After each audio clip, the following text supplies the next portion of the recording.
sections, but a couple of the big areas is people wanting to get married. How do they get married? What kind of qualities should they be looking for in an ideal partner? And how do they go about trying to get that partner or acquire that partner or get married to that partner?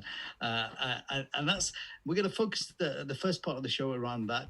And the second part of the show will be around staying married. We know there are many, many challenges that people have in terms of marriage life. Divorce is on the increase, and it's something that we cover on this show quite regularly because it's the one area that people always want to talk about, whether they're having issues, whether amongst each other or with the external family. So today we're going to talk about that, and we've got a very, very special guest with us, Ajmal Masroor, who's the author of this book called 10 Steps to Getting and Staying Married. He's wrote a number of books and articles, as well as the best-selling marriage book called 10 Things You Should Know About Marriage. And I wish, honestly, I've got Ajmal joining us, but I wish, Ajmal is a bit, I'm sure Ajmal's a bit younger than me. He certainly looks younger than me. Ajmal, assalamu alaikum. Wa alaikum assalam wa rahmatullahi wa barakatuh. Thank you for having me.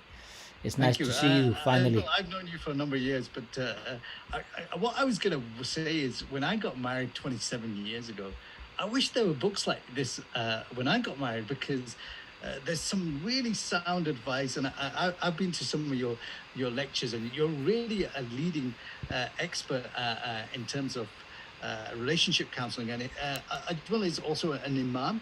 He's a public speaker, a broadcaster, and a relationship counselor, and he's one of the people behind the Barefoot Institute, and he lives with his family in London. So I've given you a very a brief introduction. It really doesn't do any justice to your expertise in this field, and particularly around family relationships. And mashallah, you come from a strong Islamic background. So I'm going to hand it over to you to just elaborate on some of the key things that I've talked about in terms of your background within this whole sphere of relationship counseling. No problem. Thank you very much for inviting me to be on your show today. Just so that people can make sense of what's going on, my own live streaming is going on at the same time.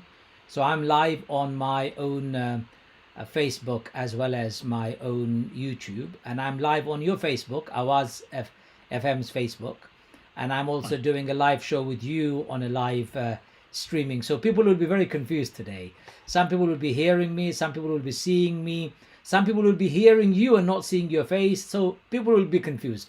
But whether you're confused or not confused, it's fine. Today we are going to do this discussion with myself and my dear brother Amjad. We are going to do this discussion about the book itself. Do you see the book? I've just put it up just in case you're on the live stream. It's called 10 Steps to Getting Married and Staying Married. Just so that you can put it into perspective. Where is my old book that you said was the best-selling book? I have it on my table. It's disappeared, but it's a much smaller book than this one. There you go. I've got it in my hand. This is the difference in the two books. I don't know whether you can see them. Can you see them? Yeah, I can see them. So I remember looking at your original book, and it was there was a lot of good information. But this new book seems 3-4 times as four times as 4 times big. Actually, 5-6 times bigger, because the other book is an A5. Look, it's an envelope size book. And this one is a proper A4 size, very thick book. Not the thickness that I'm saying it's because it's big and therefore it's better. No, what I'm saying is this book is very content heavy, but practical. And it, inshallah, deals with most pressing questions people are facing when it comes to marriage. Several scholars, mashallah, have reviewed this book. For example, Sheikh Haytham Tamim from Utruj Foundation, he has written an extensive review, and he has read the book entirely. He wrote, "I've read and reviewed 10 Steps to Getting and Staying Married," written by my friend Ajmal Masroor. "It's a new take on the topic from an Islamic point of view. I enjoyed reading it. It reflects extensive experience in real life scenarios combined with the filters of Islamic perspectives, scientific research, and practical exercises, all of which are very helpful. He has been bold in addressing certain taboo issues and cultural practices, but Ajmal never shies away from facing reality and trying to find answers and provide solutions to thorny issues. There are a limited number of issues where I disagree with him, but this is human nature. We don't have to agree on everything. It has a very good Islamic background, a very good grasp of reality, and practical tips on how to improve communication, resolve conflicts, manage expectations in marriage. It's fresh, it's authentic, and a practical book. I think that's an amazing review, don't you think? I think it's a fantastic review, and it's interesting that the Sheikh talked about you touch some taboo subjects, because I was looking at one of your chapters, and that's sex and intimacy. Yes, And I chapter honestly 7. wondered whether we should talk about it, or we may discuss it towards the latter part There of the is show. no reason why But you it shouldn't. does, There is it no does, and reason why you shouldn't. Look, there is nothing in Islam that we have to shy away from. Nothing. Rasul Sallallahu answered those. Did you know Sheikh Yasir Qadi did a review of my book too? He wrote, I have read with great interest Ustad Ajmal Masroor's work and found it to be of immense value. He has written in an engaging style and with solid references from the Quran and the Sunnah and from modern works of counseling and psychology. What will surely be of enormous benefit to couples who are looking for a practical guide to help them better their marriages. In this day and okay, age, when the institution of marriage is already being attacked and its sanctity being eroded, I cannot stress enough the value that our faith places on protecting our houses and maintaining healthy family structure. I pray that my dear friend Ajmal's work will be of help in this noble cause. Again, a great scholar, Sheikh Yasir Qadi, Dr. Yasir Qadi, he read the book and he felt this book was very important. I'll tell you why, my brothers and sisters, I wrote the book in the first place. A lot of people have asked this question to me. Many years ago, I got married, 1995, first time I got married. And the word first time obviously will make people think, is there a second time? Yes, there is, unfortunately. My first marriage failed with a divorce. And because it failed with a divorce, within the first 3 years of my marriage, I had to go and learn what I did wrong, where things went wrong, how I could have changed or improved. And subhanallah, after 5 years of working with Relate, which is a relationship organization, a mainstream body, and training to be a marriage counselor, I learned so much about marriage. I transformed my approach and my thinking. And I wrote in my book's introduction, if I knew then what I know now, I'll still be married to my first wife. that's a very bold statement to Very bold make. statement. And my wife saw it. And I'm very grateful to her because she wrote the introduction to my book. Actually, she went deep into her being, and where she said something very interesting. She said, Ajmal has completed a phenomenal piece of work in this book. He brings together Islamic theology, spiritual grounding, and offers practical solutions for a positive way forward to anyone who is looking for a partner, wanting to change their marital dynamics, or seeking an uplifting program to redesign their existing marriage. His knowledge as an imam is sound, his experience as a relationship counselor is convincing, and while he writes, he practices his teachings. Now, this is my wife saying, I practice what I preach in my book, which is an amazing certificate of confirmation from my wife. For my wife to say that, it's a big thing for me. And Ajmal, let's talk about your Islamic background. I mean, just for the benefit of our listeners and our viewers on Facebook, we're streaming live on Avaz FM's Facebook page as well. So just for the benefit of them and some of the people that might be listening to you for the first time, what's your Islamic background? You're an imam. What's my Islamic background? It's a question that can't be answered in a very easy manner. So my father was an imam. So I grew up in a house of imams, basically. My cousin brother, who moved in with my family because he lost his mother when he was very young. My father and my mother, for 7 years of their early marriage life, they had no children, and they brought him up. He became a scholar by his own right. He is one of the big imams in America right now. A very well-respected and established imam in Michigan. So between my father and my cousin, both of them are imams, I was brought up, and I learned most about Islam from them from the day I was born. I went to an Islamic school. I studied Islamic studies and all the other disciplines, Quran, Hadith, Fiqh, and Seerah, and all the other things that you have to study when you were younger, when you were studying to become an imam. And then I finished that, and I came to the UK, and I was here earlier, but my father took me back to Bangladesh to teach me that in an Islamic school. When I came back here, I did my further studies. I did Arabic, politics, and I also did a master's in Islamic studies. But I've always had the greatest opportunities in my life to study with the greatest of scholars at a time when scholars were free and not many people were looking for knowledge from them. So I could sit with the topmost scholars of our country and spend hours and hours learning under their supervision and so on. So I've been very fortunate and privileged that I was born in a Muslim family, as a family with a father and a cousin brother, an alim, two alims, and all my teachers, contemporary ones who are still alive, great alims. And I also went to Islamic school to study, and I also have masters in Islamic studies. And I still learn every day. Not a single day passes that I don't learn something new about my religion. Great. Imam Sahib, let's just jump right into the topic itself. I mean, and I'm going to go through this discussion chapter by chapter on your book, because you cover a lot of issues, and I think it's quite pertinent. I mean, the first definition, let's talk about marriage itself. I mean, the virtues of marriage, the purpose of marriage. I mean, you define it really well in your book, but so just if you could talk a little bit about that. What is the purpose of marriage, and how do you define it?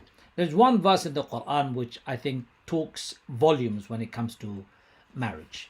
It says Rasul advised, of course, all his companions. He said, "O young people, whoever amongst you can marry should marry, because it will help him lower his gaze and guard his modesty. And whoever is not able to marry should fast, as fasting diminishes his or her sexual desires." Now, Rasul is saying something very simple.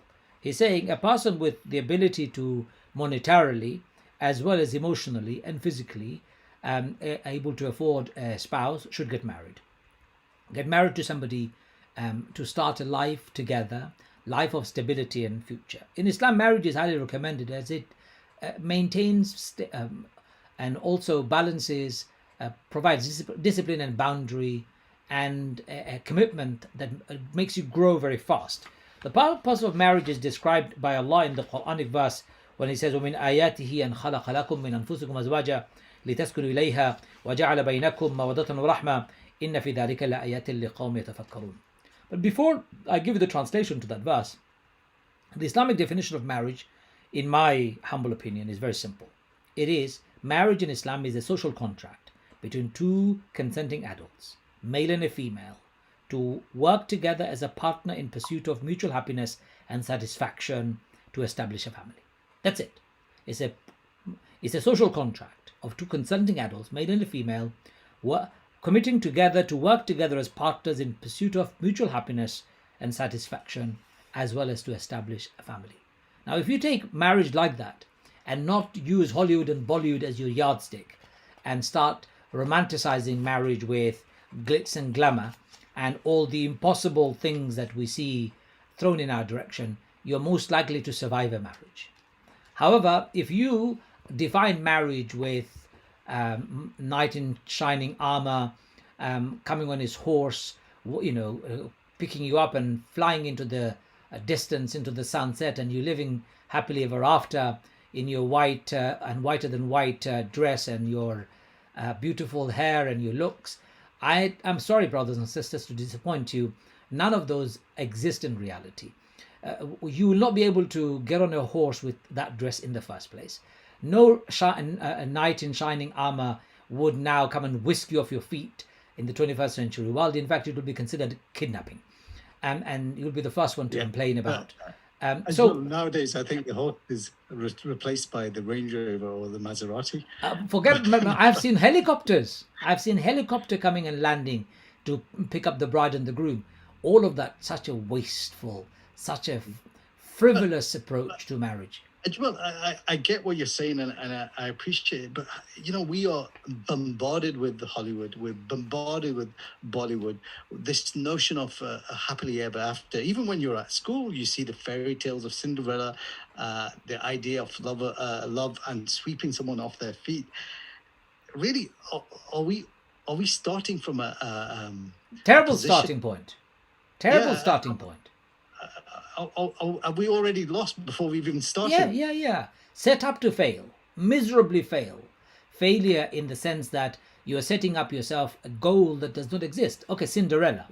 Who is this Cinderella character? Did it ever exist? It's all a fantasy. Marriage is not a fantasy. Marriage is living. Do you know what it means? You have to wake up next to that person every night. You have to go to sleep next to that person whole night and hear them snore and make all sorts of noise from all sorts of orifices that you never knew existed.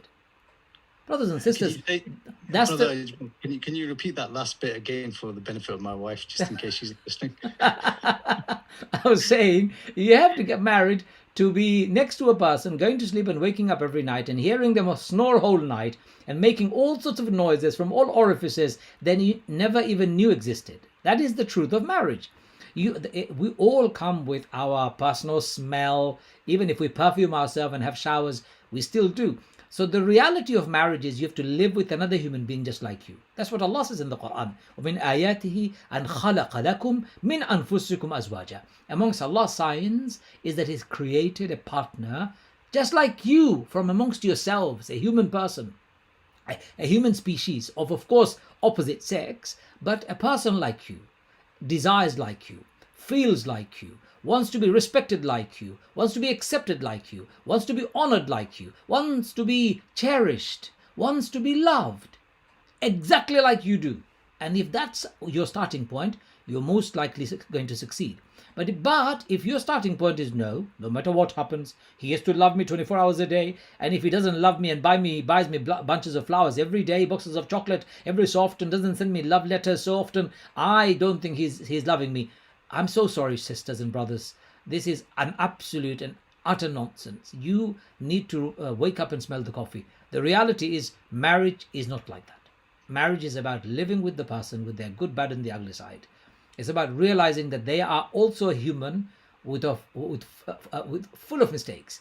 They make mistakes and we all make mistakes. We are all forgetful. They forget, we forget.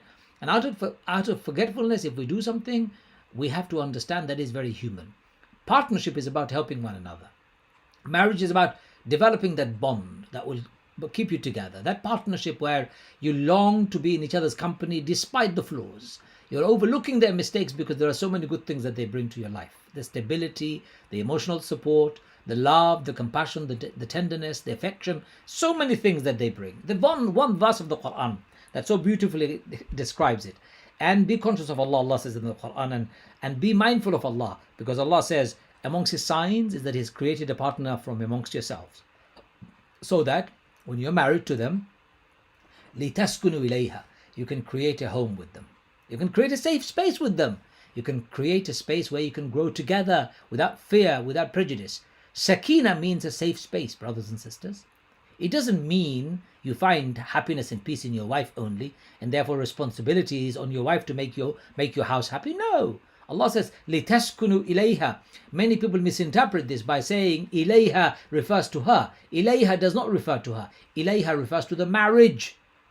So brothers and sisters, you are bound by your marital contract, according to Islam, to create a safe space.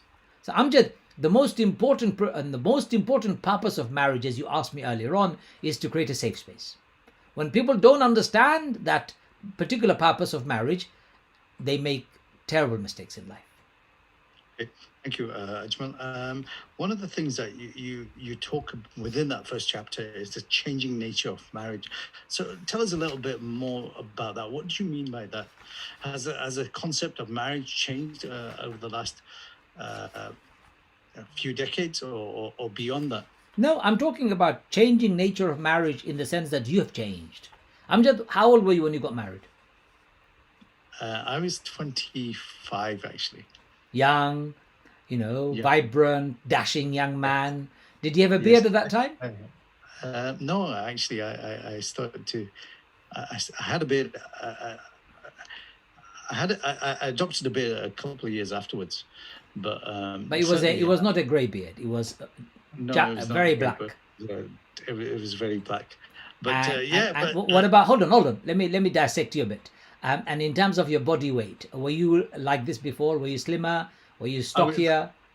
I was a lot slimmer. I was a lot more. I guess I was a bit more built because I was into the gym thing. But now I'm through my midlife crisis. I'm now going back to the gym. So I went through a phase where I was really overweight from about 30 onwards to about 45. And your hairline has receded? No, mashallah, it's still quite good. Alhamdulillah. I'm blessed because I have my father's hair. But you have changed as a person. Yeah, I have. I've probably, physically I've changed. I've probably put on a bit more weight. There's a bit more lines, a lot more grey hair. But I think Mentally you've emotionally changed. I've changed as well. Yes, And mentally I've changed. This is what I mean by changing nature of marriage. Marriage does not stay static. Your wife would change, you would change, everything would change. As soon as you have had one or two children, the entire life changes. There's nothing set in marriage. And to understand that if you think marriage is going to be the same the day you got married until you die, I think you're just having a fantasy. Nothing would remain the same. Every day you have to renegotiate. Every few years, I say every 7 years, couples should sit together and renegotiate their marriage. It's called a 7-year itch in our therapy world, where you sit down and discuss everything. And that's interesting fine. Because one of the biggest, and I'm keen to kind of keep some order here, and we will talk about some of the challenges, but just on this note, one of the biggest issues that people say is my partner's changed. But you just defined marriage itself as a kind of a moving object. It will evolve, it will change. So Because Allah says that in the Quran. Allah says that in the Quran, that you need to be constantly evaluating. إِنَّ فِي ذَلِكَ لَآيَاتٍ لِقَوْمِ يَتَفَكَّرُونَ. Amongst his signs he's describing, one of them is that you need to ask yourself constantly and think and reflect about your marriage. How am I doing? Am I adjusting to the new realities? Can I actually change my habits, my behavior? Do I need to adjust my marriage completely to be able to embrace the new realities? I've got a twin, maybe. Maybe one of my child is born with disabilities. Maybe my wife or my husband is no longer able to do what they did when they were younger. Can I embrace the new reality? And this constant evaluation, constant reflection, and constant desire to change is what I'm talking about. Okay, great. Let's move on to the L word, love. That seems to be a bit of a, for many of us, it seems to be, there's many people that are focused towards obtaining love. I mean, does love exist? Because I put up a survey not too long ago about people being in love, or have they ever felt in love? And it was a mixed reaction. I mean, what's your definition in terms of love and the Islamic perspective? Just so that people don't forget, the changing nature of marriage, I talk about it in page 55. And I talk about it in 6 different stages in your marriage. So there is called blending phase of marriage. There is called nesting phase of marriage. There is called self-affirming phase of marriage. There is called collaborating phase of marriage, adaptive phase of marriage, and then phase of renewal of marriage. These are phases that people go through. Do read it. Do order the book from my own personal website, which is ajmalmasroor.com/book if you want to. I know you may not be wanting to. That's okay too if you don't want to order it. Now, what is love? I want you to be very careful about. Rasulullah said in a hadith, there is nothing more important for two people. There is nothing like marriage for two people who are in love. What did he mean by that? He meant that two people can fall in love. Very possible that two people will fall in love. And if they do fall in love, Prophet ﷺ said, get them married as soon as possible. Don't break them apart. In our society, falling in love is seen as a taboo thing to do. It's a shameful thing to do. It's frowned upon. Oh my God, you had love marriage? No way. And that kind of a phrase. We often talk about Islamic marriage as opposed to love marriage. Look, brothers and sisters, there is nothing wrong with love marriage whatsoever. Rasulullah recognized it. If two people's hearts have connected, by separating them, you're going to cause more trouble for them than it's worth. So get them married. Why are you forcing them to separate? After getting married, if they wake up and realize, oops, I've married the wrong partner, then that's a lesson they have to learn in life. Oh, brother, that's a big lesson to learn in life. Yes, but that's a lesson they have to learn. If you force them to split apart, they will eventually, whichever marriage they get into, they will break that marriage and they will come back together. That's what happens with people when they fall in love and they never get to experience the loving life that they would have otherwise had. That fantasy stays on. So I want to put that as a context, that in Islam there is nothing wrong with falling in love with someone. However, there are boundaries that we need to be very careful about. What Islam does say is, yes, your heart could be involved, but don't get your body involved. Okay, I mean, that's very clear. It's the act of committing the sin, the practical elements that are haram. Yeah. So it's interesting you talk about falling in love itself is something that the Prophet Muhammad sallallahu alaihi wasallam encouraged that people would get married. No, he did not encourage the falling in love. He said if two people do fall in love, then he's encouraging us not to break them apart, but get them to marry. Yeah, that's what I was trying to elaborate, the fact that for people in love, he encouraged them to marry. So, I mean... However, before you put words in my mouth, falling in love and getting married because you're falling in love does come with a huge pitfall. What happens is when you fall in love with somebody, you see stars in your eyes, right? Butterflies in your stomach. You can't stop thinking about them. You feel intense happiness when you're with them. You're longing to hear their voices. You are waiting to hear their text messages, emails, a letter. Nothing seems to be more important than that person's company. You have a great chemistry because you think you click. You start planning future with them. You start composing poems, singing when you've never sang in your life. You suddenly become very romantic. There is something going on here. Your heart is playing games with you. Your brain is disconnected. You're not seeing the truth about what marriage is supposed to be. When you're getting married to somebody, it's about planning a life with that person for that person's reality, not the glasses that you're wearing, the tinted glasses that are blurring your vision. So I say, yes, fall in love, no problem if you do, but don't become obsessed and blinded by love. Love is blinding, unfortunately. If love is blinding, marriage isn't blinding. Marriage is stabilizing.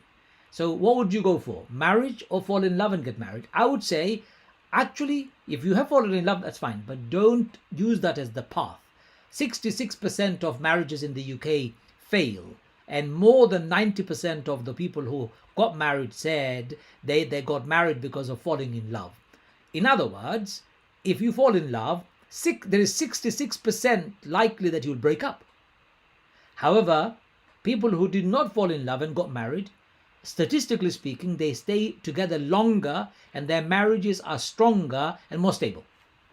And why do you think that is? Is that because those that go down the route of an arranged marriage, they're looking at it more as a marriage as opposed to the blind love that you mentioned earlier on?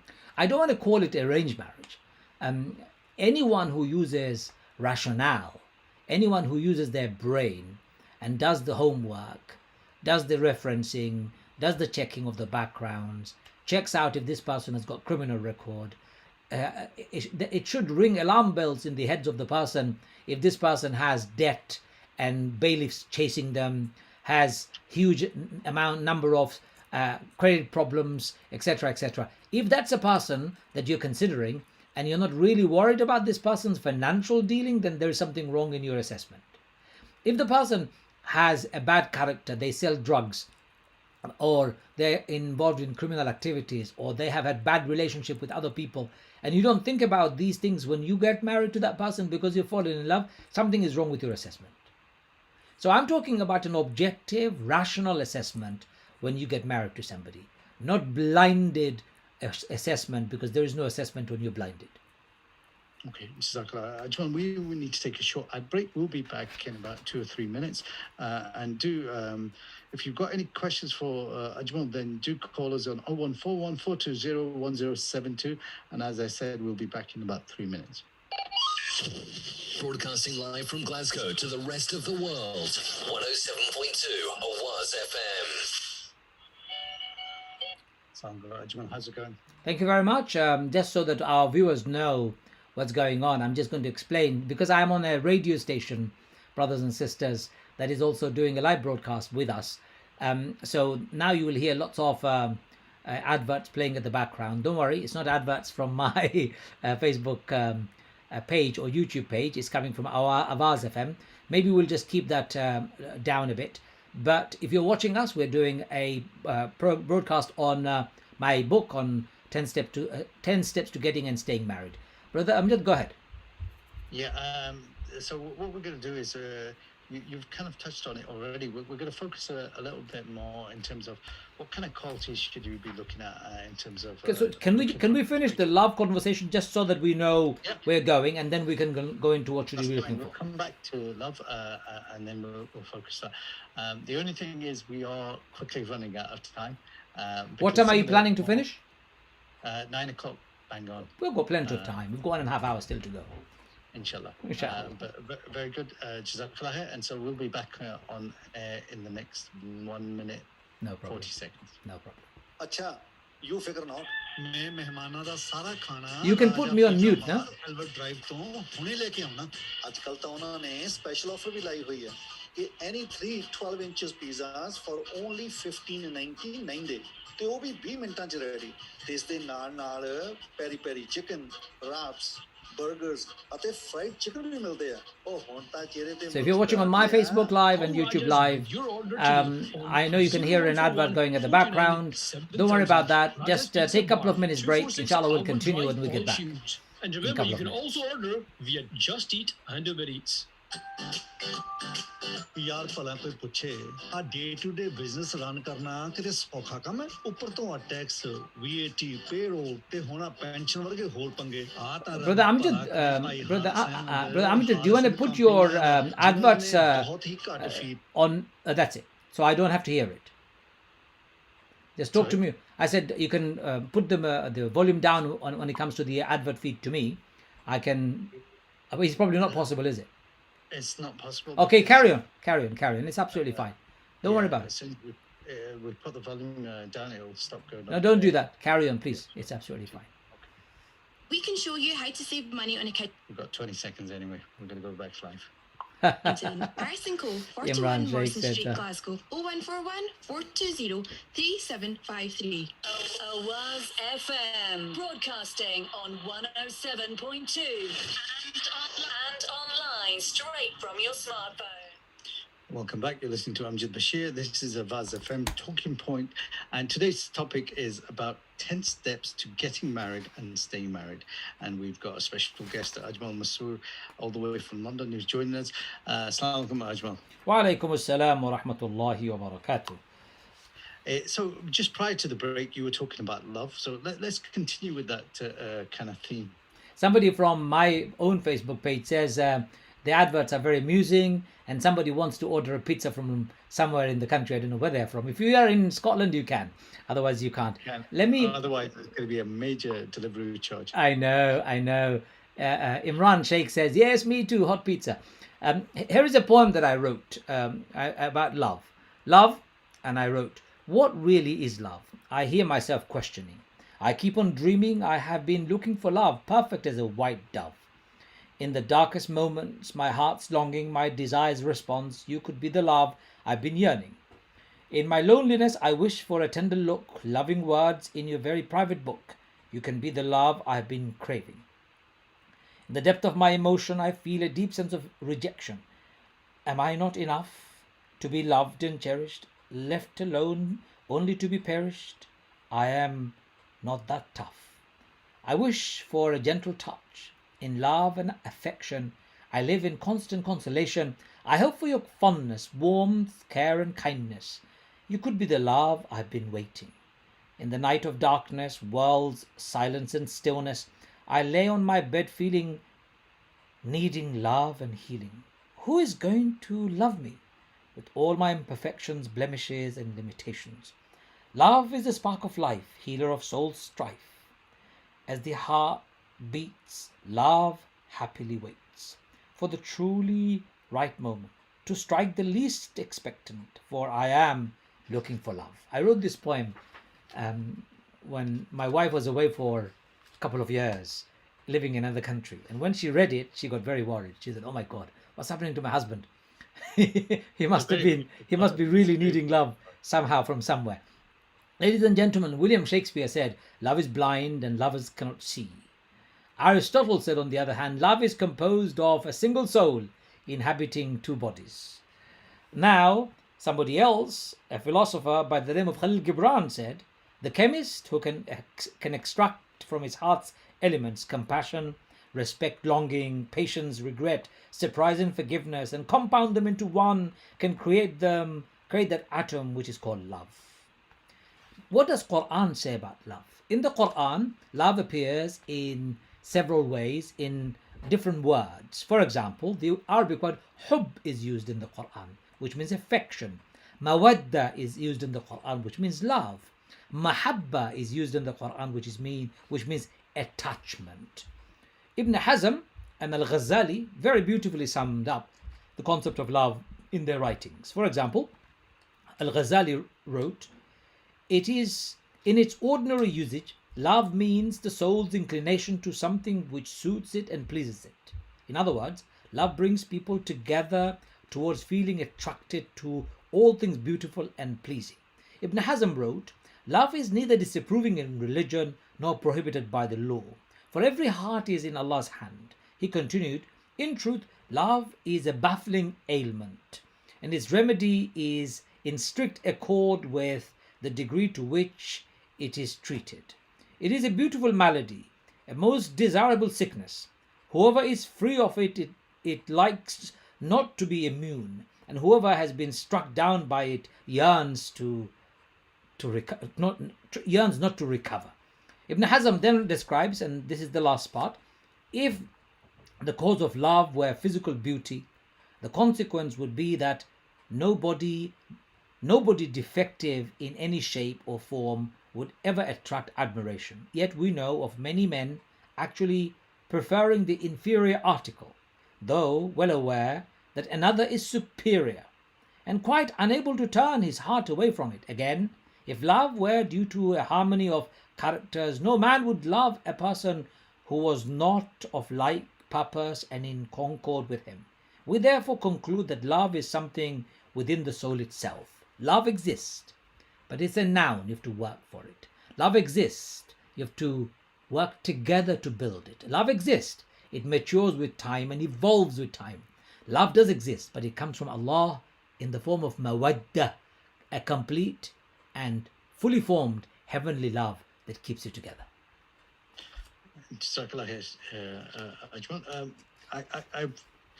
Mashallah, beautiful sayings, beautiful poetry, but the reality is there are some people that do get married but don't fall in love and aren't in love and stop being in love. So not everyone acquires that. Again, I put up a poll a while ago when I was doing another marriage show, and surprisingly, I asked the question, have you ever been in love? And there was a significant amount of people that came back in their sort of 40s to 50s that said they've never been in love. And most of these people were married. So what do you do if you're in a situation where love doesn't exist or has disappeared or gone away or never been there in play, especially when, you've not had the love marriage, but you've gone down the traditional route where I know you don't like the word arranged marriage. I'm not sure what other words we can use for the time being, but if you've gone down that route, it's very difficult to put two people together. And then it's like putting two people together in a room and expecting them to be best friends. Is love a hit and miss sort of thing? I think you've got it completely, confused here. I'm playing devil's advocate. You can, that's fine. I think we should call you devil's angel. No, not even that. Angel's advocate. I believe there is a misunderstanding amongst many of us. If two people live together for long enough, they will fall in love with one another. Now, what do I mean by that? There'll be a lot of affection.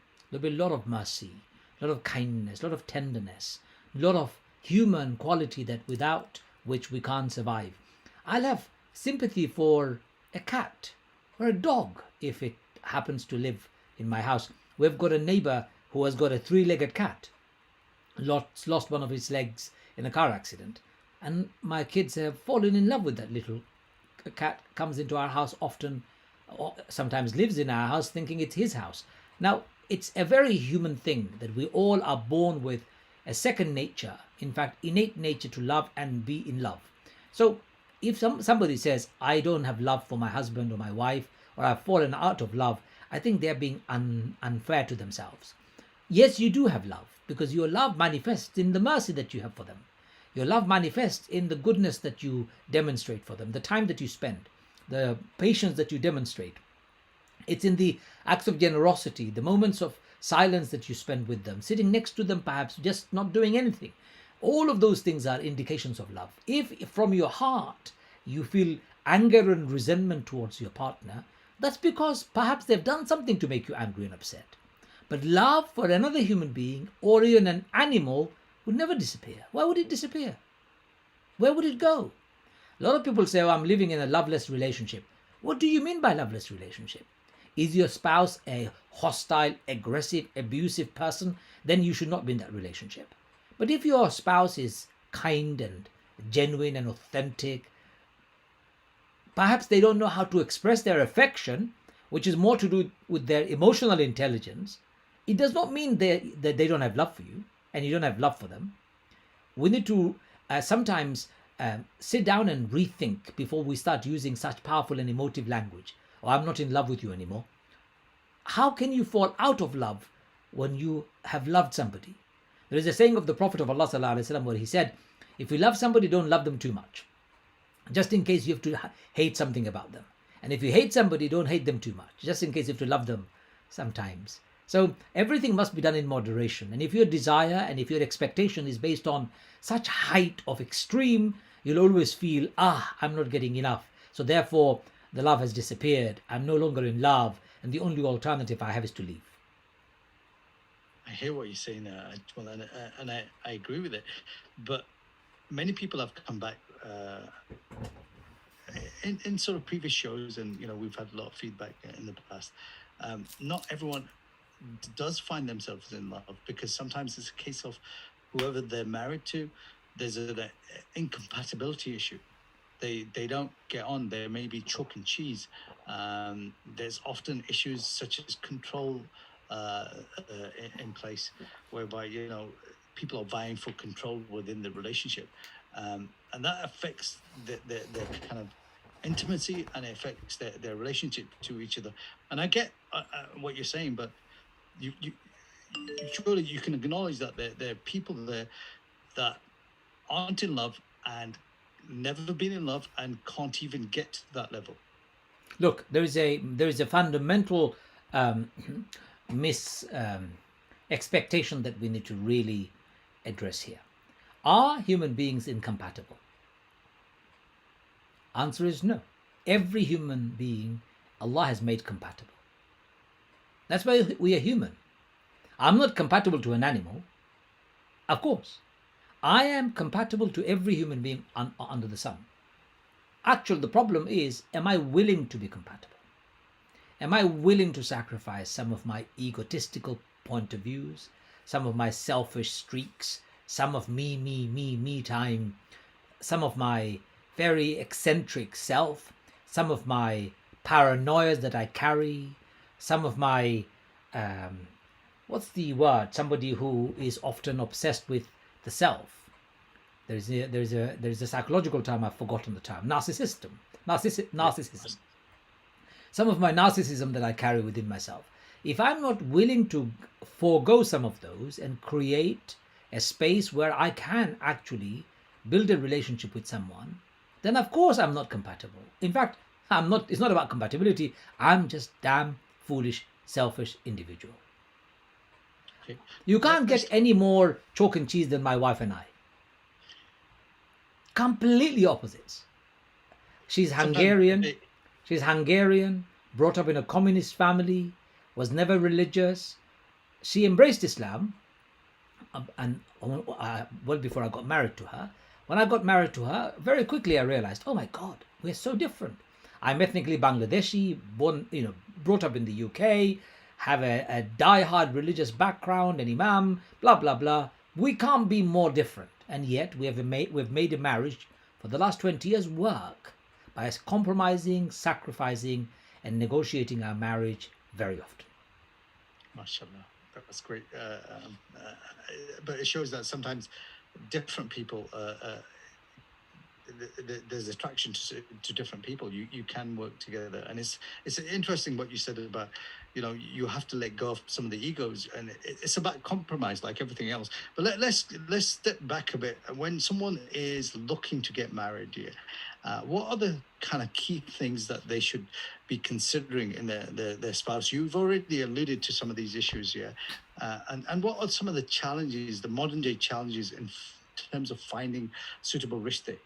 Okay, so obviously there are a number of issues that needs to be unpacked here, and we may not be able to do all of it before your advert break again, but that's fine. Let's start with the first part. Prophet ﷺ said in a very beautiful hadith that people usually get married for 4 reasons. They get married because of the person's nobility. Sorry, let's start properly. The person gets married because of their beauty, gets married because of the wealth, nobility, or deen. Arabic word deen is used in this hadith. So when Rasulullah talked about beauty, we're talking about facial beauty, body beauty, attraction in terms of physicality.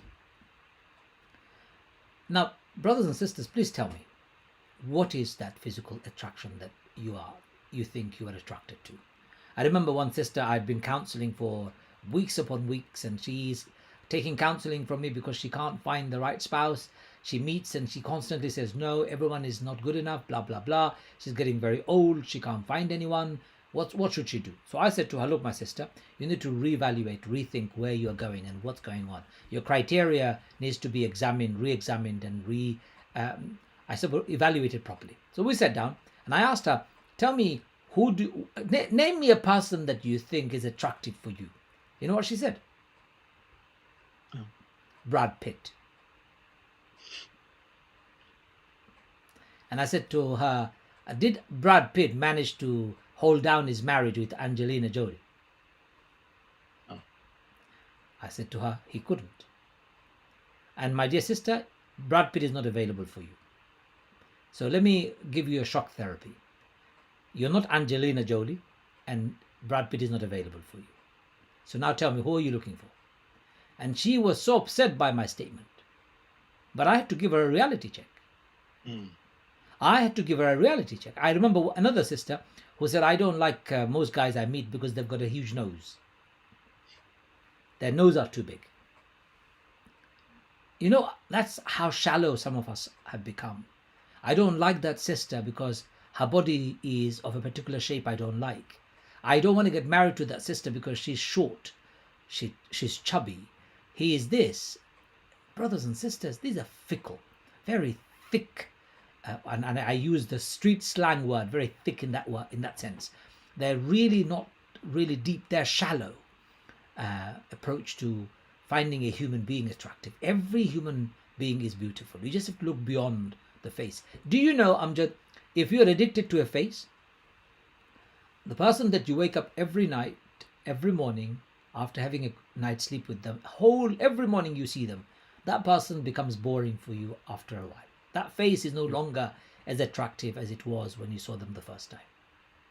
If you are addicted to face beauty, you will keep on looking at other people and you will stray. So don't go down the route of beauty as a criteria for marriage, because beauty is skin deep and it changes. Wealth, we all know what wealth can do. Destructive, can take you to miserable positions. Wealth can never buy you happiness. If you get married because you are gold digging, want to become rich overnight, I've got bad news for you. You will not only lose in this world, but you will also lose in the hereafter. Gold diggers never survive. And I talk about man gold diggers and woman gold diggers. I say get married to somebody not because of their wealth, because wealth can come and go. I may be in employment today. I may have an accident tomorrow and become disabled and I'll be unemployed for the rest of my life. What are you going to do then? And some people say, unless you've got a house, expensive car, a good job of 100k salary, you're not worthy enough for me. Who do you think you are? Who on earth do you think you are? Remember what Rasulullah said. Children of Adam are nothing but made of soil. They're either good, God-conscious person or an unfortunate sinner. That's all we are. God-conscious, good person or an unfortunate sinner. You demand somebody to have excessive wealth just so that they can give you it. You know, this is a shame that we have people in our community who even think like that. In fact, some parents go out of their way. when they're looking for rishta for their children, they want to ensure that the person that is marrying their daughter or their son is bringing a lot of wealth. What for? Which person has ever gone to their grave with wealth? Third is your family connections. Some of us have this obsessive idea of khandan. My khandan is better than your khandan. I am a Khan, he is not a Khan. I am a Chowdhury, he is not a Chowdhury. I am a Raja, he is a Rajput. He is this, he is that, he is Sayyid. I have a family who would not marry anybody because they're Sayyid, because their Sayyid apparently is superior to the rest of human race. You know what I said? I said, if Rasulullah was here, he would punish you for such a statement. He would punish you for such a statement. Because not only is it a statement of racism, but it is a same statement as Shaitan's statement when he said, I'm better than Adam because I'm made of fire and he's made of clay. Okay, answer me this question. Amjad, answer me this question. What was Adam's khandan? Adam, our prophet, the first man Allah made. What was Adam's khandan? Khan, Chowdhury, Rajput, Sayyid, Raja? What was he? He wasn't anything. He was a human. So tell me, my Pakistani brothers and sisters, my Bengali brothers and sisters, my Indian brothers and sisters, my Arab brothers and sisters, my African brothers and sisters, where do you come from if Adam was nothing but a human? Suddenly, where did you get your Khandani title? Where? And Rasulullah said, those who give pride in their Khandan, they are cursed. I know some of you will not like what I'm saying, but I don't mince my words. They're cursed, Rasulullah said. Nationalism, tribalism, labeling your family's the identities in this way causes the biggest friction in our society. And Allah subhanahu wa ta'ala has cursed it. We are all human, brothers and sisters. Look at me. I'm a human like you are. Exactly the same as you. Just because I don't come from your country or your village, it doesn't make me any less than you. I remember one Bangladeshi brother telling me, my daughter can't marry a Yemeni guy because the Yemeni guy is black. And I said to the Bangladeshi, uncle, have you ever looked at the mirror? He goes, what do you mean? I said, you're black. The Bangladeshi guy, I said to him, you're black, uncle. I told him, I am not as black as you are. I'm Bangladeshi. And you're calling a Yemeni guy black. You are more black than the Yemeni guy. Please, have some fear of Allah. I was so strong with him. Alhamdulillah, he apologized and he allowed his daughter to marry the guy. Alhamdulillah, 4 children later, they're very happy. And I tell you, brothers and sisters, it's something that riles me up. This false, fake identity, the Khandani identity, the fake look of beauty and fake idea of wealth drives me up the wall. I know we're going to take a break, but after the break, I'm going to tell you what you should be looking for. Jazakallah. Very, very good points, Ajmal. I totally agree with you. I mean, Handani, within that comes the whole caste system that you were alluding to as well. But it's something that, it's a shame that even now in 2020, families are still looking at those things. But inshallah, we're going to be back after the ad break. And then we're going to talk to Ajmal about some of well, we're going to talk about the last item, which is deen. And we're going to talk about some of the other challenges that exist in terms of finding someone to get married. Broadcasting live from Glasgow to the rest of the world. 107.2 Awaz FM. AVJ Homes, letting and estate agents would like to take this up. That was very good, Ajmal. Very frank, and in our show we like to be very brutally honest with the truth, because I think the communities really need a bit of a jolt. There's a lot of ignorance amongst the Muslim community, and it's shocking that they still look at these things. And one of the things that we'll talk about when we're back is expectations. This idea about people looking for the perfect partner. The Brad Pitt or whatever. As if Brad Pitt is perfect. Yeah, it is Brad Pitt. Brad Pitt, or yeah, he's. I think he's probably the number one that most people kind of mention. But inshallah, so we'll be back in about 1 minute 30 seconds. Inshallah. Well. And my brothers and sisters, if you're watching and listening to me on my Facebook Live and YouTube Live, I am doing a program with Avaz FM, which is a Scotland-based radio station, and they're doing their adverts right now, and it's coming through. I can't switch it off, so just bear with us for a minute or so. Go and get yourself a glass of water. I'm going to take a sip as well, and we'll carry on after they've finished their adverts, inshallah. Area next to Aldi Rutherglen, 13 Baveri Street, Glasgow, G732RX, or call 0141 429 0222. ਉਹ ਭਰਾਵਾ ਢੋਲ ਕਿਸ ਖੁਸ਼ੀ ਵਿੱਚ ਵਜਾ ਰਿਹਾ ਹਾਂਜੀ ਢੋਲ ਤਾਂ ਭਰਾਵਾ ਮੇਰਾ ਜੀ ਕਰਦਾ ਬਜਾਈ ਜਾਵਾਂ ਕਿਉਂਕਿ ਸ਼ੂਗਰ ਦੇ ਮਰੀਜ਼ਾਂ ਵਾਸਤੇ ਇੱਕ ਖੁਸ਼ਖਬਰੀ ਆ ਡੀਸੈਂਟ ਸਵੀਟ ਵਾਲਿਆਂ ਨੇ ਨਾਰਮਲ ਮਠਿਆਈਆਂ ਦੇ ਨਾਲ ਸ਼ੂਗਰ ਫ੍ਰੀ ਮਠਿਆਈਆਂ ਵੀ ਬਣਾਉਣੀਆਂ ਸ਼ੁਰੂ ਕਰਤੀਆਂ ਵਾਹ ਫਿਰ ਤਾਂ ਢੋਲ ਹੋਰ ਵਜਾ Sweets, ਜਿੱਥੇ ਹਰ ਰੋਜ਼ 12 ਤੇ 2 ਦੇ ਵਿਚਕਾਰ ਤਾਜ਼ੀਆਂ ਜਲੇਬੀਆਂ ਬਣਦੀਆਂ ਇੱਥੇ ਹਰ ਤਰ੍ਹਾਂ ਦੀਆਂ ਤਾਜ਼ੀਆਂ ਮਠਿਆਈਆਂ ਦੇ ਨਾਲ ਕਬਾਬ ਸਮੋਸੇ 버ਗਰ ਪੀਜ਼ੇ ਤੇ ਹਰ ਸੈਟਰਡੇ ਐਂਡ ਸੰਡੇ ਹਵਾ ਪੂਰੀ ਦਾ ਨਾਸ਼ਤਾ ਵੀ ਮਿਲਦਾ ਹੈ Decent Sweets 55 Woodlands Road telephone 0141 353 0572 Awaz FM, broadcasting on 107.2 and online straight from your smartphone.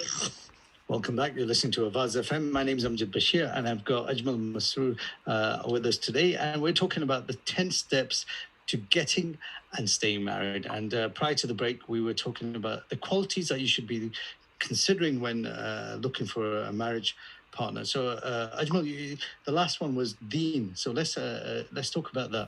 Can I just say some of my viewers are having a great laugh at your pizza advert.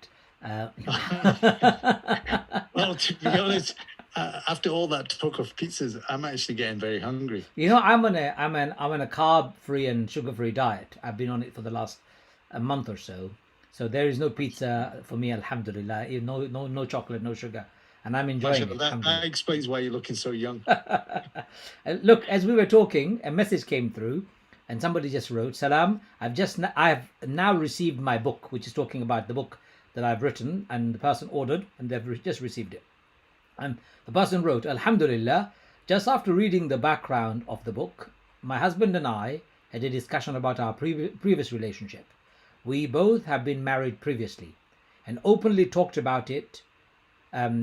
There were and if there were any changes we could do to our relationship back then to have a different outcome. None of us thought it would have been, but agreed that some of the things we know now and do is making our current relationship better than the ones in the past." MashaAllah, I have not even read the book, but this is definitely a good start. Jazakallahu khairan for writing this book and for continuing to work hard to help others. So this is somebody who has just received the book today. Yesterday I received another feedback from somebody who said, "I've just received the book and I read the first chapter to my mother. My mother hasn't stopped crying because she said, where was this book when I needed it most?" So look, it's never too late. It's never too late. That's why she's bought it. Married for 40 years, 50 years. There's still real nuggets of wisdom within that book that, it's never too late. And that's why a lot of people are asking on my page, where do they get the book from? You get it from ajmalmasroor.com/book. So my name, ajmalmasroor.com/book. And there you can find the book, inshallah. And you can order it and we'll get it to you very soon. Remember, it's something that we are saying, get ready for marriage before you get married. If you're already married, buy the book and read it together with your spouse and consolidate it. And give it to your children if you've got children. Let them read and be ready for relationship for the future. Now, coming back to the question that you raised about... Just before you go on, I just want to add something that, yes, if we're looking to be an architect, we're educating ourselves, we're training. If we're looking to be a doctor, we're going down that progression of teaching us, being taught. Marriage is no different. We have to put the work in. We have to put the effort in. We have to research it. And this is where, books that Ajmal has written are so vital because they will give you a perception or a perspective that you're probably not aware of. Inshallah. Now, the idea of what to look for in a marital spouse, we have ruled out being obsessed about beauty, wealth, and the family status. Rasulullah said, concentrate on the person's deen. What does he mean by deen here? often people misunderstand the concept of deen. They think Rasul Sallallahu Alaihi Wasallam is talking about deen in the context of religion. But no, religion is not the word here. The word here, deen, actually refers to the character of the person. The character of the person. Why? Because deen is religion is not tangible. You can't measure it. How religious am I? Is it measured by my beard? Is it measured by my hair? Is it measured by my hijab, my thobe? Is it measured by my flowery language? How do you measure my religiosity? And if you measure my religiosity by the length of my beard or the length of my jilbab and hijab and my Arabic language or my flowery way of speaking, then you will be very soon deceived and fooled. I have seen many people with long and beautiful, flowing, amazing looking beard, short and long, yet being most deceptive, lying person on earth. I've seen people with the best of hijab ever, with the biggest of jilbab ever, and yet being the most heinous of character holding person. I've seen people with the most flowery language you can think of. Every other word is Quran and Hadith on their tongue. But in their personal life, they're rotten. I've seen it. So deen here does not mean religion, because religion is not measurable. Religion is not measurable. So Allah doesn't want you to use religion to measure the other person. Allah wants you to use their character. What do I mean by character? So how do they talk? How do they have relationship with their parents, their brothers and sisters, their neighbors? What do other people think of this person in the mosque? What do people say about this person's habits? What do they say about that person's emotional outbursts, anger? How do they manage it? What do you know about this person's financial habits? Does this person have debts? If they have debts, why? Do they have CCJs, county court judgments? Why? If they have bailiffs chasing them, why? You need to ask these questions. And character, most importantly, is their personal character. What do they do? Do they lie? Do they backbite, slander, gossip? Do they have foul mouth? These are personal character that you should be very interested in. When I got married to my wife, Amjad, do you know what I said to her first? I said to her, the biggest deal breaker in my relationship from you, I said to my wife, from you, is if you ever swear at me. If you swear at me once, this marriage is over. I said to her, the biggest deal breaker from me to you is if I ever lay a finger on you out of anger or malice. If I lay a finger on you because I'm angry and I intend to hurt you, then I will walk away from this marriage without even saying anything. This marriage is over. I will never hit you. I'll never swear at you. And I've been married to my wife for 20 years now. I've never ever sworn at her. She has never ever used a single word of foul language on me or against me. Generally speaking, I've never sworn in my life. Why would I do that to my wife? Somebody I love and cherish, somebody that is the mother of my children, somebody who I'm with every day. It's very strange that human beings don't understand that they need to control their tongue. So a character of a person is looking at all of those, their interpersonal skills, their inner control, and their character and their relationships with others. When you have checked them out, go and get a reference. Check them out by talking to people. Umar ibn Khattab radiallahu anhu asked, can somebody give me a reference about this boy? Because I'm interested in this boy for my daughter. Somebody said, oh yes, Umar ibn Khattab, I know this boy. How do you know this boy? Oh, he comes to this mosque. Umar ibn Khattab said, if you want to give a reference, then either you should have lived with this person, done business with this person, or traveled with this person. And since you've done none of those three, you are most unqualified, you're disqualified to even speak about this person. Just because this boy comes to the mosque, it doesn't make him good. It doesn't make him material worthy of my daughter's hand in marriage. No, I want to know this boy more. So I say to people, ask somebody for reference. So if I'm about to get married to somebody, I would ask, can I have two names of two people who can give me references? And it can't be your cousin. Two people who may have traveled with you, worked and studied with you, done business with you, or lived with you. I just want their names. I will contact them myself. And when I do contact that person or those people, The first thing I will tell him is, I'm going to talk to you privately and confidentially. Can you please give me a guarantee that you'll never disclose our conversation to anybody? And then you will tell them that I'm looking for reference for marriage about this person. Can you please tell me about it? And you will have to also make a promise. After receiving that reference, you will discard that reference if it doesn't go anywhere. If you don't like the reference, you will not disclose this information to anybody else. You will discard it, you bury it, you burn it, you will forget about it. Referencing. Check their families to see what kind of families they have come from. It's an essential trait of a person. Family upbringing is important. Once you have done that, I even say do criminal checks. DBS is the good thing to do. To see if there is any records on that person's register. If they have served a prison sentence, why? I'm not saying therefore they should be held accountable and in contempt for the rest of their lives. If they have served their sentence, okay, but I need to know why. Do they have any sexual offences? Do they have grievous bodily harm offences? Have they been violent in the past? In fact, I've even gone one step further. I would say if you're worried about genetically inherited diseases, you are within your right to do a genetic screening if you want to. There's nothing wrong. Sexually transmitted disease screening is absolutely fine. We live in the modern world, 21st century world. Everything is allowed because what is prevalent in our society, when I've said everything is allowed, I mean in these things, in terms of referencing. You're going to embark on a marital relationship with somebody. You better be sure that person is right for you. Okay, thank you. Ajmal, let's talk about, and I'm conscious of the time, one of the biggest challenges that people have when trying to find potential partners is how do they go about doing it? Because the old network of the RTG system, it's eroded. Nowadays you've got things like, for example, you've got these online matrimonial apps, websites, and some will accuse them of being dating sites, where there's a lot of men that are married or other people that are looking for just a casual relationship. So how do people go about finding potential partners in a very safe environment?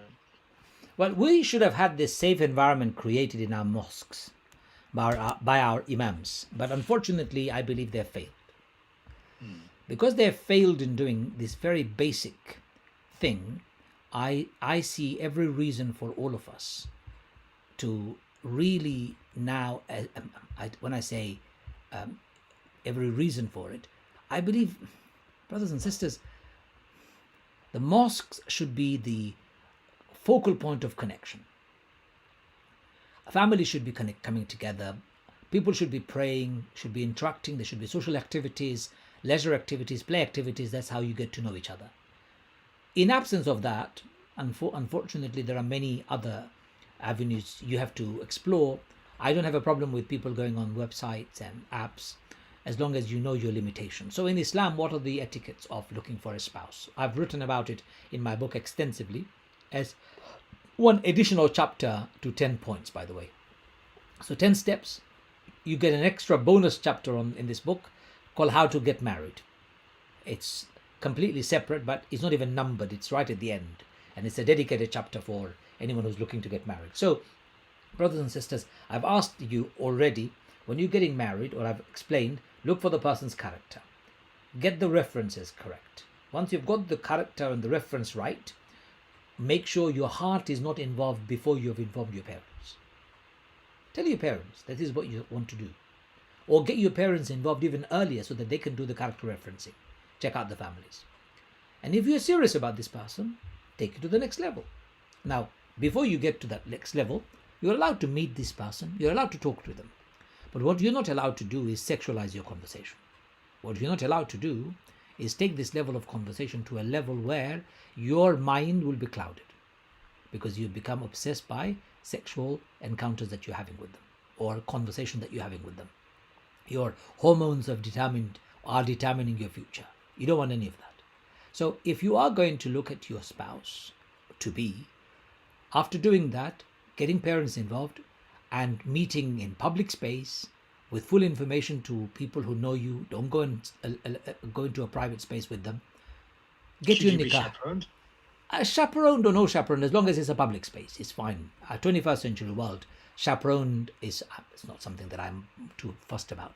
If it's a public space, if somebody's meeting in a mosque, what's the big deal? If somebody's meeting in a market space or a shopping center, what's the big bother? As long as you're not doing it privately in a private space where nobody else can see you and you become physically involved. Stay away from physical involvement, because sexual relationship before marriage only destroys your prospect of really objectively analyzing the person's character and objectively knowing this if this person is your spouse material or not. As soon as you've had sex with them, everything changes. So I would say to you, stay away from all that. So get the nikah done. Nikah should be the form of engagement that Islam allows. You get nikah done and you make an agreement that you will not consummate the marriage. You will meet, you will talk, you are halal to one another, but you will not have sexual relationship with one another until you are 100% sure. If you are 100% sure, do your rukhsati, as you call it in Urdu or Pakistani, in Hindi or in Bengali languages, in the Indian languages, or what we call walima, do your walima and move in together and consummate your marriage. However, after the engagement period, which should be done by a nikah, by the way, if it doesn't work out, you walk away because you have not consummated the marriage. There is no marriage and therefore there is no divorce. It was the breaking of the engagement. Those are some of the steps I've written in quite elaborate and detailed manner in my book. Amjad, over to you. Thank you, Ajmal. Let's move on because we're barely at chapter 3. Men and women are different. You talk about that in your book. So just if you can explain a bit more about that. We know we're different, but how are we different? Men and women are not only physical way, but yeah. Allah says in the Quran, وَلَيْسَ ذَكَرَ كَالْأُنْثَى. A man is not like a woman. Allah says that in the Quran.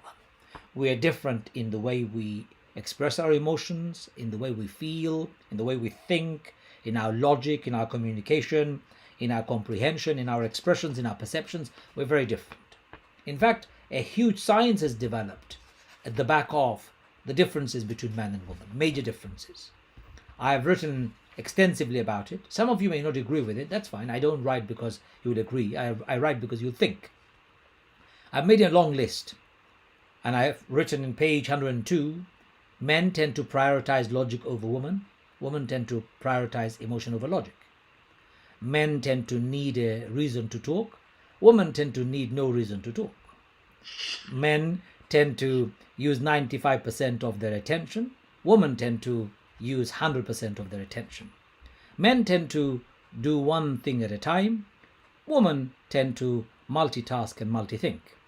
Men tend to not like too many questions. Women love asking questions.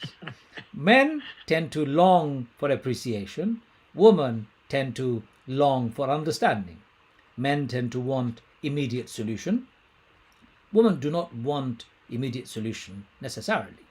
Men tend to use one part of their brain at any given time. Women use all parts of their brain all the time. Men tend to value efficiency above all. Women tend to value happiness above all. Men tend to be getters. Women tend to be givers. Men tend to want to be right. Women tend to keep scores. Men tend to like big ideas. Women tend to like small details. Men tend to want a peaceful life without much hassle. Women make a big deal out of small things. Now, remember the imperative word, tend to. They tend to. It is not scientifically proven. It's an observation. Many of you laugh because you think, I can recognize this. And I'm telling you. To be honest, I could relate to most of them. I'll let you speak about that.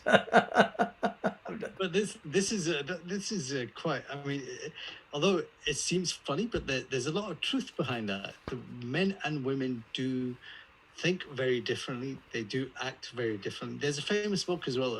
Men are from Venus, or men are from Mars, and women are from Venus. Mars, yeah, but it's on the same line that we shouldn't expect our partners to think the same way as us. And I think that's one of the issues that kind of causes conflict. And because- you've just hit the nail on the head. We should not expect our partners to be like us. Because if I wanted to marry a man, I should have married a man, astaghfirullah.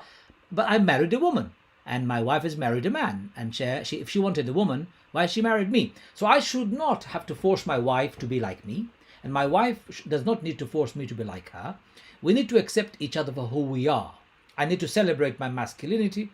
My wife needs to celebrate her femininity. There's nothing wrong in it. Absolutely nothing wrong in it.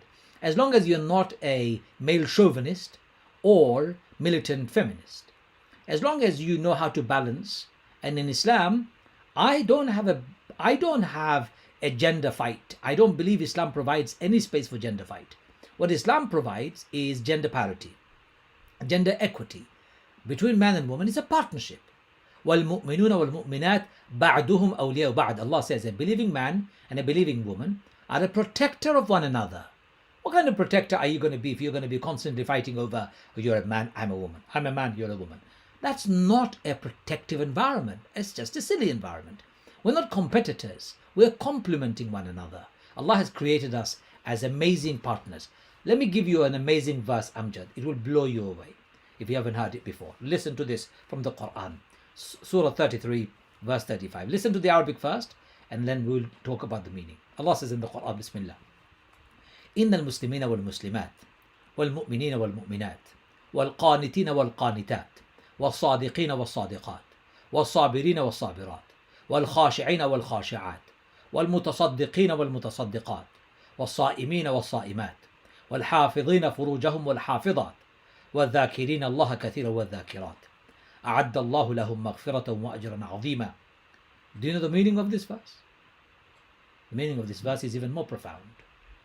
Verily, for all men and women who have surrendered themselves unto Allah, and all believing man and all believing woman, and all truly devout man and all truly devout woman, and all man and woman who are true to their words, and all man and woman who are patient in adversity, and all man and woman who humble themselves before Allah, and all man and woman who give in charity, and all self-denying man and all self-denying woman, and all man and woman who are mindful of their chastity, and all man and woman who remember Allah unceasingly. For all of them, Allah has ready forgiveness of all their sins and a mighty reward. What is Allah saying in this verse? Repeatedly, man and woman, man and woman, man and woman, man and woman. My brothers and sisters, we may be different, but our spiritual equality in the eyes of Allah is the same. Our success criteria is exactly the same. On the day of judgment, we will not be judged because we are a man or a woman. We'll be judged because of our actions.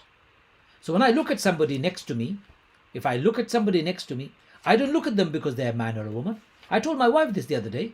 I told her, when I look at you, I don't look at you as a woman. I look at you as my partner in life, my spouse in life. Remember this, brothers and sisters. For you to be successful in the hereafter, I can see a face that I recognize from before. Yes, Shaukat Please just come in. Assalamu alaikum, Shaukat. How you doing? Shaukat, how are you doing? Good yourself, are you? Alhamdulillah. He's I'm not sure if he's in trouble by his wife. That's why he's out. Calling so late. Welcome, welcome. Buy the book for his wife as a gift. She will be okay with that. No, mashallah, Shaukat is an excellent brother. And I've seen him in action with his family, and he's a great father, a great husband as well. May Allah keep him More like people that. should be aspiring to be like Shaukat. Gender prejudice, yes. Yeah, so I'm just conscious about the time. Let's talk about some of the modern challenges of Muslim marriages. I mean, why, we see divorce at an increasing, alarming rate. What are some of the challenges that Muslim marriages have, and some of the threats, and how can we deal with them? The biggest big question. You could have a 2-hour show on that question alone. I know. There are so many. There's a whole chapter in this, in the partnership in making, in chapter 4. Page 111, I talk about the modern challenges of the marriages that we are currently facing. The biggest challenge are the work commitment and work-life balance that most of the families are unable to maintain. Both man and woman are working. By the time they get home, they're exhausted. Their children are longing for their company. It's a big challenge. Lack of extended family support and the infrastructure that we have in perhaps where our parents come from, but it is not available here. So it's only two people who have to look after the children. And if something happens to one of them, the other one is totally stuck. Number 3, there is the challenge of urban living, more congested living in high-rise blocks and houses that are next to one another, no space for children to safely play, to go outside and to be free. Number 4, dilution of traditional Islamic values, constantly being threatened by our media, by television, by radio, by things that we are watching. Our children are exposed to films. Traditional Islamic values are being eroded on a daily basis. Number 5, inconsistencies in the family between faith and personal practices. Mother and father constantly talking about Islam, but they don't practice it. They lie, they cheat. They tell their children to be good, but they smoke. They tell their children to have good habits, but they eat too much. Children are very good at picking up the inconsistencies in their parents. Number 6, an ill-disciplined lifestyle. Father goes out early hours of the morning, comes home late. He is not at home with the children. Mother doesn't wake up on time. The house is a mess. Nothing is done. There is no discipline. There is no routine. Children do anything they want.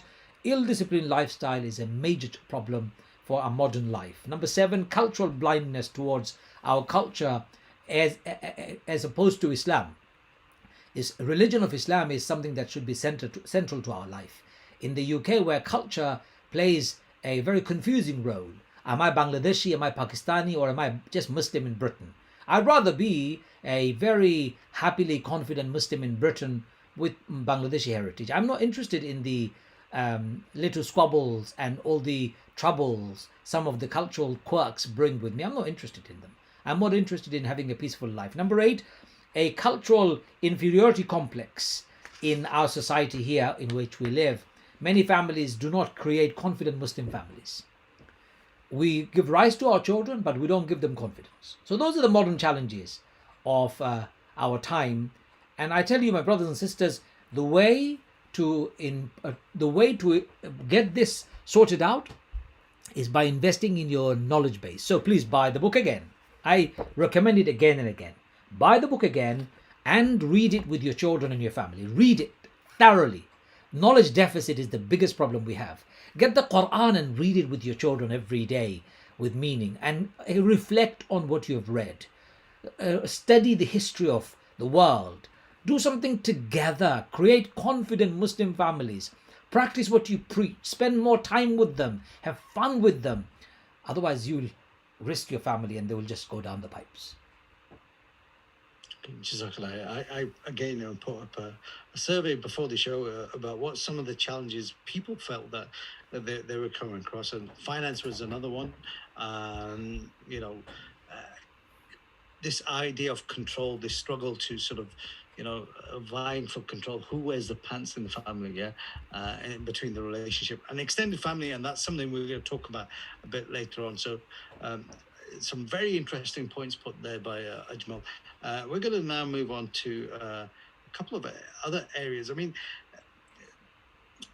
Sheikh, how do you, in fact, it's time for an ad break. We'll take the ad break, but my question was really going to be, husband and wife, what are the Islamic duties or rights on each other? What are they responsible for?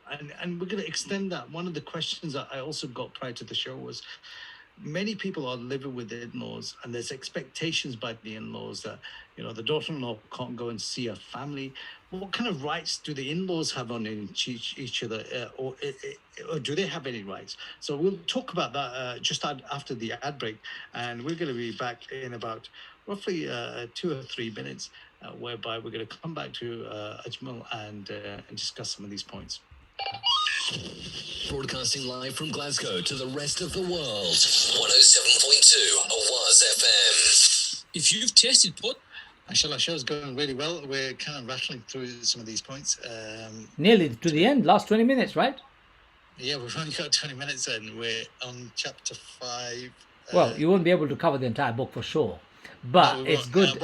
I think the key areas is expectations. The in-laws is another one, and communication. So should we focus on those three areas? You throw whatever question comes to your mind, and I'm happy to answer them, inshallah. Sure. But we're just going to have to keep it brief, just so that we can try and get these 3 points. I'll have a look, see what else is needed. HSinform.scot. We've been making changes across Glasgow. To help suppress COVID-19, we've made new active Yeah, I think that's the key points: communication, in-laws, and expectations. And how do you resolve some of these issues? And I want to really try and push people towards, dealing with these problems. The issue, having spoke to some of the other counsellors, is the issue about our community is we tend to deal with the issue once everything is almost at the end. And we have to recognise, seeking this help before it gets to the end. So I want to try and push that message as well. Okay. Sounds like a Breeze plan. and samosas. Can you hear me? Yes, I can hear you very well. Thank you very much. On 41420. We're going to go back live in about 40 seconds. I've got Shaukat in the studio as well. He's just doing his salam. Alaikum assalam wa rahmatullah. Shaukat, welcome.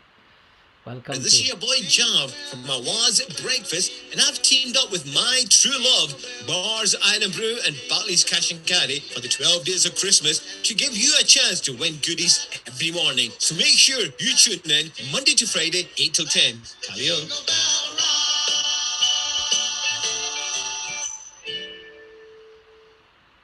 Awaz FM, broadcasting on 107.2 and online straight from your smartphone. Assalamu alaikum and welcome back to Avaz FM on 107.2 FM. I'm Amjad Bashir, and we've got Ajmal Masood joining us, talking about the 10 steps to getting married and staying married. And one of the big areas that, and I'm going to jump ahead to one of the chapters. I mean, Ajmal, you've got a very interesting chapter called "Should In-Laws Be Outlaws?" Yeah, I mean, one of the biggest challenges that when comment after comment was talking about in-laws, and it was talking about the rights of the husband and the wife within a marriage, and also the rights of the in-law. So let's talk about that, and how do you then resolve or navigate these issues with the in-laws? Let me ask you a question. I'm going to ask you a question. I like asking questions. Your wife, does she have parents? Yes, she does. And she comes from and with a set of parents with her in her life, right? Yes, she does. She did not just land fully formed from the heavens without parents. No. Would it be fair to say that you are kind and courteous to her parents? Yes, I am. But I will tell you a very interesting story. When I got married almost 27 years ago, it took me a short while to come to the understanding that, and I'm talking about short whiles.